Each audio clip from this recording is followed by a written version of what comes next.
Fox Kids Network is bringing to its lineup a new mythical adventure series filled with magical effects, exciting action, and an epic storyline. It's called The Mystic Knights of Tir na nOg. Marker. Mystic Knights of Tir na nOg is a story set in the ancient past in a mystical kingdom, loosely based on Celtic mythology. Unlike any other children's program, the series is filmed entirely in Ireland, outside of Dublin, in the town of Bray. It's got the castles, it's got the backgrounds, it's got the cliffs and the green rolling hills that lend itself to the kind of mythological stories that we're telling. Traditional Irish stories of Celtic warriors and magical fairies are woven into each episode. Mythical stories always fascinate kids. In this case, the Celtic legends are the ones that we're exploring. The series focuses on 4 magical young knights who use their powers to bring peace to their land. It's a story of 4 young heroes who have to save their kingdom from the onslaught of an evil queen who's out to get them. They have a lot more power than we have, you know? They can make themselves disappear, they have illusions, so we're kind of playing catch-up with them all the time. Mystic Knight stars Lachlan O'Meara as the group's leader, Rowan. Rowan is a young druid's apprentice, and he has a history that he doesn't understand and a future that is a mystery. Vincent Walsh is Angus, Rowan's loyal childhood friend. Come to taunt me, have you? Come to free you, if you help me. Oh, what kind of help might that be? As Prince Ivar, Justin Pierre plays a young royal from a distant land. He's got his own quest, first and foremost. On his ways, he bumped into these 2 rogues, Angus and Ivar. Lisa Dwan stars in the role of the noble and brave Princess Deirdre. I think she's constantly shocking the boys, who are surprised that she's not as princess-like as she seems. And Charlotte Bradley is the wicked Queen Maeve. I will unleash all the powers of my sorcery and destroy Kells. She feels that ruling all of the island is her birthright, not just Temra, but also the kingdom of Kells. It would give me no small pleasure to see Maeve and that dark fairy Mido defeated. With the help of the little people of Tir na nOg, the knights will battle Queen Maeve while continuing their search for the missing pieces of an ancient scroll. This is my destiny. There's an ancient scroll that suggests that someone will come along who will bring peace to the land for 100 lifetimes. With magical armor, mythical creatures, and enchanted underworlds, the Mystic Knights of Tir na nOg will have anxious young viewers ready to join in the quest. I give you the Mystic Knights! The Mystic Knights of Tir na nOg from Saban Entertainment.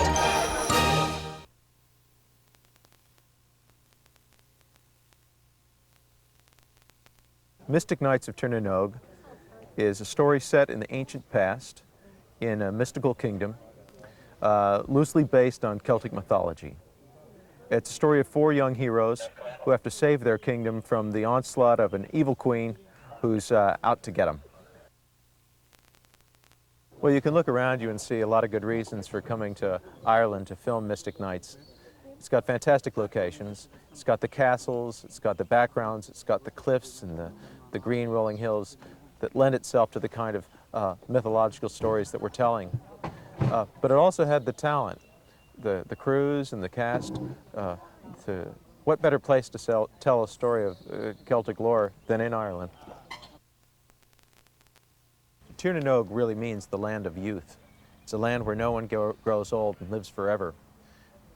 It's a fairy world populated by little people. It's a traditional Irish, it's a place of traditional Irish legend. And in our story, it is the underworld where our heroes go to receive their powers. Rowan is a young druid's apprentice, and he has a history that he doesn't understand and a future that is a mystery.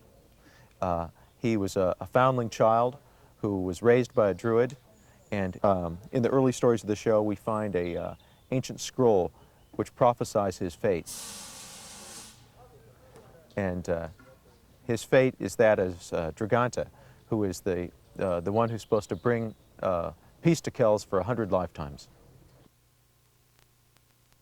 Queen Maeve is probably one of the most well-motivated villainesses on the screen. She feels that ruling all of the island is her birthright, not just Temra, but also the kingdom of Kells. So it's been her effort to take Kells by whatever means necessary. And after trying to use conventional warfare and having no good result, she's turned to sorcery to get what she wants. One of the great things about Mystic Knights is that today there's so much new technology available to us to be able to bring a look to the small screen that was before only available in feature films. We'll be able to create CGI characters, meaning computer-generated images that are a minotaur, a cyclops, a dragon. These characters will exist only in the computer, but with the green screen technology, with the magic of computers, we'll be able to put them into scenes like the environment you see around me here, and they'll be as real as though they were three-dimensional characters. A lot of CGI is being used on the show to create fantasy creatures and adversaries that you'd never see anyplace else except in a fantasy storybook.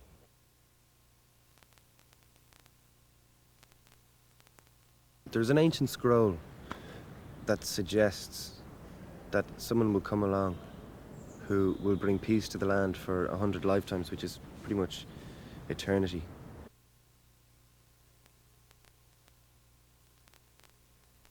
Tir na Nog is the underworld of Ireland, where the king of the leprechauns lives, King Finbarra. And that's a very magical place with lots of fairies and goblins and gnomes or whatever. And they have all surrounded by magic.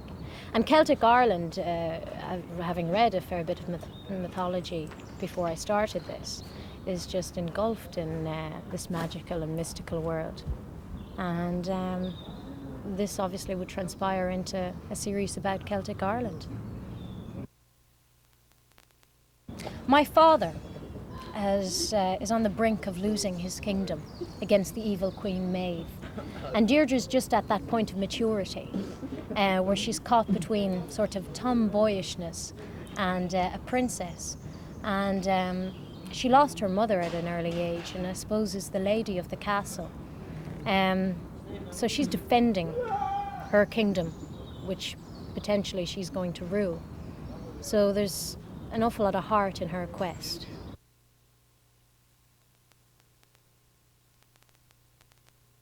He's got his own quest, first and foremost, from his own kingdom. And he's looking for a golden chalice. And he's been brought to the land of Kells. But on his ways, he's bumped into these two rogues, Angus and Ivar. And you kind of swap favours, you know, I'll show you the chalice if you take me to the fairy mounds.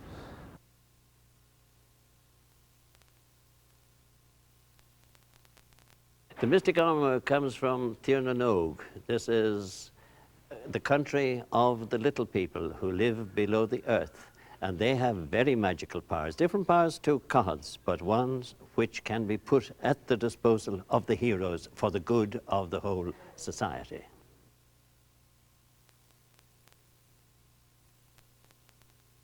Tá muidna buint an crack as bheit denú an show seo agus tá súlam go bhfuinní sibse an tanna was a bit fachantar. What I just said in Irish was, hi everybody, we're having great fun doing this show and we really hope you really enjoy watching it.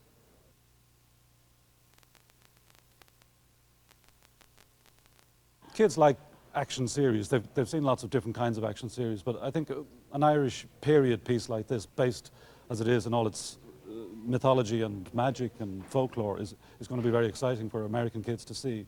It gives it that whole action series a different kind of colour and background.